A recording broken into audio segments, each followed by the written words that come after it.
तथागत सम्यक संबुद्ध को कोटि कोटि नमन करती हूँ और परम पूज्य बाबा साहब डॉक्टर भीमराव अंबेडकर जी को भी नमन करते हुए बहुजन समाज में जन्मे सभी संतों, गुरुओं, महापुरुषों को कोटि कोटि नमन करते हुए आप सभी सम्मानित बुजुर्ग, माताएं, बहनें, भाइयों और प्यारे बच्चों को मेरा सादर नमो बुद्धाय, जय भीम। मैं लखनऊ से संघ मित्रा गौतम, लक्ष्य कमांडर, भारतीय समन्वय संगठन लक्ष्य से। डॉक्टर अंबेडकर, कुछ अनछुए प्रसंग, जिसे मैं पढ़ करके सुना रही हूँ। अध्याय 3, उनके विलक्षण गुण। ये पहला वीडियो मैं बना चुकी हूँ व्यक्तित्व के बारे में, मैंने आपको बताया। आज मैं अध्याय 3 का ही पारिवारिक जीवन पढ़ करके सुनाऊंगी। बाबा साहब का कैसा रहा उनका पारिवारिक जीवन। तरुण भीम डॉक्टर बाबा साहब अम्बेडकर 17 के भी नहीं हुए थे जब उन्होंने मैट्रिक की परीक्षा उत्तीर्ण की। उन दिनों बाल विवाह की प्रथा भी थी और नियम भी। इस प्रकार 19वीं शताब्दी के उत्तरार्ध में जन्मे कई नामी व्यक्तियों का विवाह मैट्रिक उत्तीर्ण करने के बाद हो गया था। भीम भी इसके अपवाद नहीं थे। उनका विवाह रामी से कर दिया गया, जो उस समय 9 वर्ष की थी। उनका नाम फिर रमाबाई हो गया। वह एक गंभीर और नेक लड़की थी और उनका परिवार नेक किंतु गरीब था। वह अपने दिवंगत पिता भिखू वालंकर की दूसरी पुत्री थी, जो दापोली में कुली का काम करते थे। जिस जगह भीम का विवाह हुआ था वह बंबई के भाई खला बाजार का एक खुला शेड था और मैरिज हॉल की तरह इस्तेमाल होता था। इसमें दूल्हा, उसके लोग और बाराती भी, और दुल्हन, उसके माता पिता और रिश्तेदार भी। विवाह हंसी खुशी से संपन्न हुआ। आश्चर्य की बात यह रही कि इस अवसर पर एकत्र हुए सभी लोग मछुआरी औरतों के आने से पहले ही हॉल छोड़कर चले गए। महान भारतीय विभूतियों के जीवन का ये विचित्र आकर्षण रहा है कि उनकी पत्नियां सीधी सादी और महान थीं। डॉक्टर अंबेडकर को भी एक अत्यंत कर्तव्यपरायण, आत्माभिमानी, शांत, दृढ़, पावन, महान और नेक पत्नी मिली। उनकी पत्नी रमाबाई का प्रारंभिक जीवन संघर्षों में बीता, फिर भी वे शांति और सद्भाव के साथ रहीं और उन्होंने अपने पति के दिवंगत भाई के परिवार की देखभाल की। कभी कभी धर्म कर्म के मामलों में वे संवेदनशील और हटी हुए बिना नहीं रह पाती थीं, जो बहुत कठोर और कड़े होते थे। वास्तव में वे एक संपूर्ण गृहिणी थी। हृदय के संतोष, मन की उदात्तता और चरित्र की पावनता की प्रतीक रमाबाई ने अभाव और चिंताओं के उन प्रारंभिक मित्र विहीन दिनों में अपने उन पर आने वाली कठिनाइयों और दुखों को शांत चित्त रहते हुए धैर्य के साथ सहन कर लिया। उन्होंने अपना अधिकांश जीवन घोर गरीबी में काट दिया। उन्होंने रात दिन अपने पति की सुरक्षा और स्वास्थ्य की चिंता की। शनिवारों को केवल पानी और उड़द की दाल ग्रहण करते हुए कठोर उपवास रखे और अपने साहिब के लिए आशीष पाने के उद्देश्य से देवता की पूजा की। वह स्वभाव से सीधी और शारीरिक रूप से दुर्बल थीं। वह आचरण में गंभीर, बोलने में मर्यादित, व्यवहारिक दृष्टिकोण वाली और व्यवहार में उदार थीं। उनकी आंखें हमेशा उनके पति पर लगी रहती थीं। वह अपने साहिब के स्वास्थ्य का हमेशा ध्यान रखती थीं और उनकी उपलब्धियों पर उन्हें गर्व था। अपने पति के प्रति उनकी अनन्य भक्ति और रहस्य नहीं बल्कि जग जाहिर है। डॉक्टर अंबेडकर भी अपनी इस नेक पत्नी के प्रति निश्चित आदर भाव रखते थे, जो उनके प्रति हमेशा रचनात्मक रूप से मददगार और दिलासा देने वाली रहीं। वह अपनी पत्नी पर अत्यधिक गर्व और उनसे अत्यधिक प्रेम करते थे। दोनों एक दूसरे को बहुत चाहते थे। जब डॉक्टर अंबेडकर अमेरिका में थे तो ये पावन, शांत, स्थिर चित्त और सक्षम महिला अतिशय तंगी की स्थिति में रहीं, किंतु उन्होंने कभी शिकायत नहीं की। वह तो बस भगवान से अपने पति की सुरक्षा और संपन्नता की कामना करती रहीं। इतना ही नहीं, वह एक दक्ष गृहिणी और एक दक्ष मेजबान भी थीं। ये सत्य है कि डॉक्टर अंबेडकर को अपने परिवार और घर बार के लिए थोड़ा भी समय नहीं मिल पाता था, किंतु पत्नी के प्रति उनका समर्पण संदेह से परे था और उन सभी के लिए प्रेरणा का स्रोत था जो उनके व्यक्तिगत संपर्क में आते थे। संक्षेप में कहें तो उनकी नेक पत्नी के प्रति उनमें अपार आदर भाव था और जहां तक उनकी पत्नी का सवाल था तो वह हमेशा शांत, स्थिर चित्त और सक्षम बनी रहीं।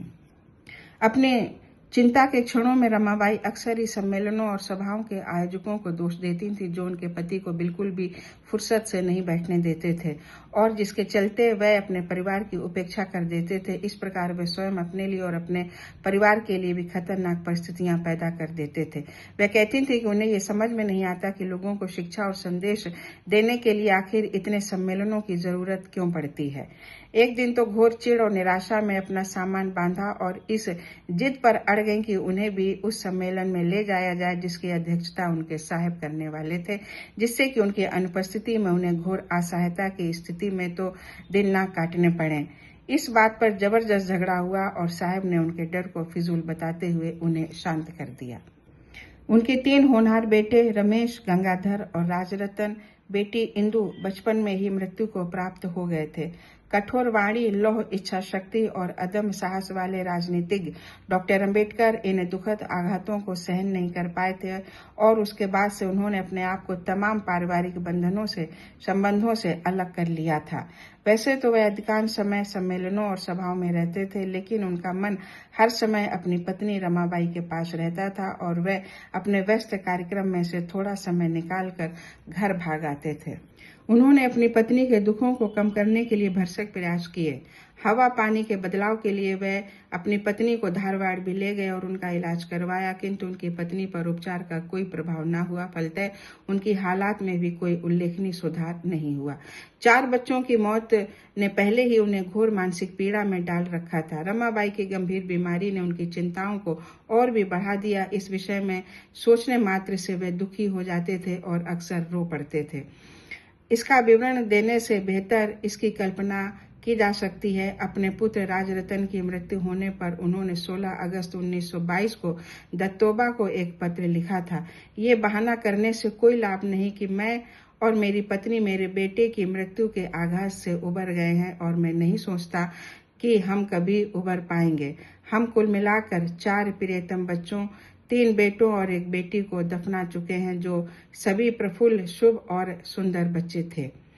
इस बात को तो छोड़िए कि यदि वे जीवित रहते तो उनका भविष्य कैसा होता, इसका विचार मात्र ही तोड़ देने वाला है। निसंदेह हम इस बोध में जी रहे हैं कि दिन हमारे ऊपर से ऐसे गुजर रहे हैं जैसे बादल गुजरता है।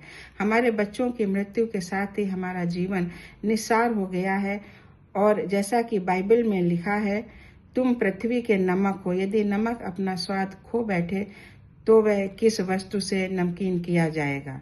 अपने लगभग रिक्त और खाली जीवन में मैं इस सत्य को प्रत्येक क्षण महसूस करता हूँ।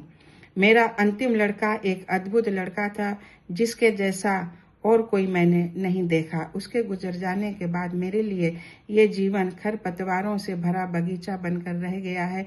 इतना ही काफी है। अब मैं और नहीं लिख पाऊंगा, एक टूटे हुए व्यक्ति के अभिवादन सहित। महान पुरुष अपने ही कार्यकलापों और लक्ष्यों में इतने लिप्त रहते हैं कि वे अपने बच्चों के विकास की ओर व्यक्तिगत रूप से ध्यान नहीं दे पाते। उनकी पत्नी और बच्चे इस तरह जीते हैं जैसे वे अपने मुखिया पुरुष के कार्यों और गतिविधियों के प्रकाश की हैरान कर देने वाली कौंध में चल फिर रहे हों। यही कारण है कि महान पुरुष पर्वतों की उत्तुंग चोटियों के समान दिखाई देते हैं, जिनके दोनों ओर गहरी और अंधेरी सकरी घाटियां होती हैं। बीमारी की इस लंबी अवधि में रमाबाई बहुत कमजोर हो गई थीं और थक भी गई थीं। उनके गाल चिपक गए थे, उनकी रंगत उड़ चुकी थी। डॉक्टर अंबेडकर अपनी पत्नी के कष्टों को कम करने और उनकी बीमारी का इलाज करवाने के लिए जो कुछ भी कर सकते थे उन्होंने किया। एक सभा में जाने का अपना कार्यक्रम रद्द करते हुए उन्होंने दादा साहेब बीके गायकवाड़ को 17 जनवरी 1935 को लिखा, आप तो जानते ही हैं कि मेरी पत्नी पिछले कुछ अरसे से बीमार चल रही हैं और उनकी बीमारी बहुत गंभीर हो चली है, इसलिए मेरा बंबई से निकलना बहुत कठिन है। उनके हर संभव प्रयास के बावजूद मृत्यु की क्रूर कुल्हाड़ी ने एक जबरदस्त प्रहार किया और 27 मई 1935 को रमाबाई का निधन हो गया। सौभाग्यवश जब उनका अंत निकट आया तो डॉक्टर अंबेडकर उनके पलंग के पास ही थे। देश के विभिन्न क्षेत्रों के 10,000 से भी अधिक लोग उनकी अंतिम यात्रा में सम्मिलित हुए। रमाबाई का निधन डॉक्टर अंबेडकर के लिए एक असहनीय क्षति थी और इससे उन्हें अत्यधिक आघात पहुंचा। उन्हें इतना अधिक दुख पहुंचा कि वह अपने कमरे में बंद हो गए। उनकी आंखों में दुख और चिंता ने डेरा डाल लिया। बड़े भारी मन से वे बच्चों की तरह फूट फूट कर रोते रहे। किसी भी सांत्वना का उन पर कोई प्रभाव नहीं पड़ रहा था। उन्होंने अपना सिर मुड़वा लिया और सन्यासियों के समान गेरुए रंग के कपड़े धारण कर लिए। वर्षों बाद भी पत्नी की याद उनके मन से नहीं मिट रही थी।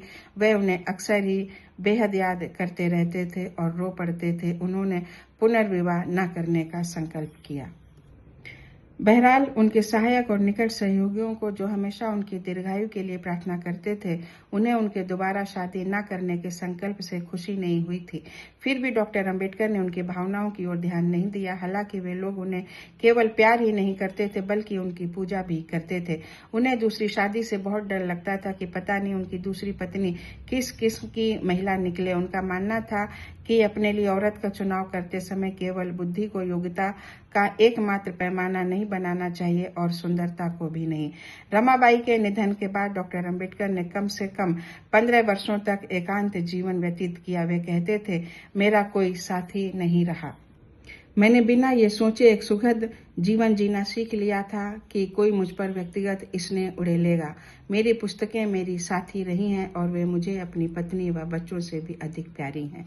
जैसे जैसे साल बीतते गए उनका स्वास्थ्य और भी खराब होने लगा। उन्हें टांगों में दर्द की शिकायत रहने लगी। पता नहीं कैसे उनके मन में ये बात बैठ गई थी कि वे पहले जैसी सेहत अब कभी नहीं पा सकेंगे। वे कहते थे, जिन लोगों ने मेरी बढ़िया सेहत के दिनों में मुझे देखा है, बल्कि अभी 2 साल पहले ही मेरी सेहत जिन्होंने देखी, केवल वही लोग मेरे दुख को समझ सकते हैं।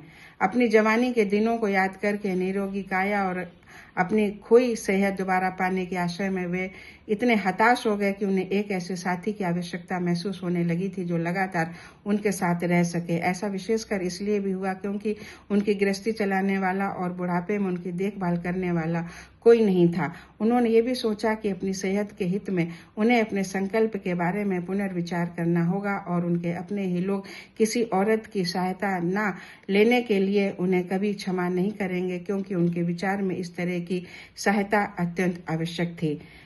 उन्होंने ये भी सोचा कि वह औरत उनकी बेहतर पत्नी ही हो सकती है, कोई नर्स या महिला साथी नहीं, जैसे कि किसी ने उन्हें सलाह दी थी।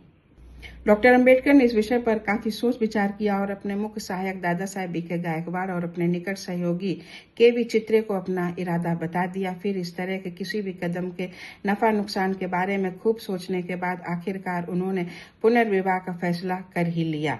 उनका विवाह एक सारस्वत ब्राह्मण शारदा कबीर विवाह पूर्व नाम के साथ 15 अप्रैल 1948 को एक हार्डिंग एवेन्यू नई दिल्ली में सिविल मैरिज एक्ट के अधीन संपन्न हुआ। इस विवाह के बाद 8 वर्षों का लंबा समय बीत जाने पर भी डॉक्टर अंबेडकर को उस उपचार से कोई विशेष लाभ नहीं हुआ जो ये महिला और उनके साथी डॉक्टर मावलकर उन्हें दे रहे थे। वे किसी और डॉक्टर को भी डॉक्टर अंबेडकर की जांच या इलाज नहीं करने देती थीं। उन्होंने फ्रांस से आई लेडी एफ. बास्तिया को भी इसकी अनुमति नहीं दी। वे डरती थी कि यदि डॉक्टर अंबेडकर किसी और डॉक्टर के इलाज से ठीक हो गए तो उनकी दृष्टि में डॉक्टर मावलकर की विश्वसनीयता हमेशा के लिए खत्म हो जाएगी। डॉक्टर अंबेडकर इस बात को लेकर अत्यधिक क्षुब्ध थे कि उनकी सेहत बिगड़ती ही चली जा रही थी। वे अवसादग्रस्त हो गए। उन्हें अपना भविष्य अंधकार में दिखाई दे रहा था। वे मानसिक रूप से अत्यधिक व्यथित हो गए क्योंकि वे उनके प्रति शारदा कबीर का बदला रुख देख रहे थे। वे देख रहे थे कि उनके कल्याण में उनकी इस पत्नी की कोई रुचि नहीं रह गई थी और वह अलग ही दिशा में जा रही थी। किंतु इस चरण में कुछ भी नहीं किया जा सकता था। उन्हें अपमान के इन घूंटों को पीकर रह जाना पड़ा। उनकी निरोग होने की सारी आशाएं ध्वस्त हो गईं और उन्हें इस बात का और भी गहरा दुख हुआ कि उन्हें किसी और डॉक्टर से उपचार नहीं लेने दिया जा रहा है और उन्हें एक कैदी की तरह बांध कर रख दिया गया है। इसी मानसिक पीड़ा में ये महान पुरुष 6 दिसंबर 1956 को परिनिर्वाण को प्राप्त हो गया। इसके आगे का वीडियो मैं फिर बनाऊंगी, आप लोग इंतजार करिए। जय भीम, जय संविधान।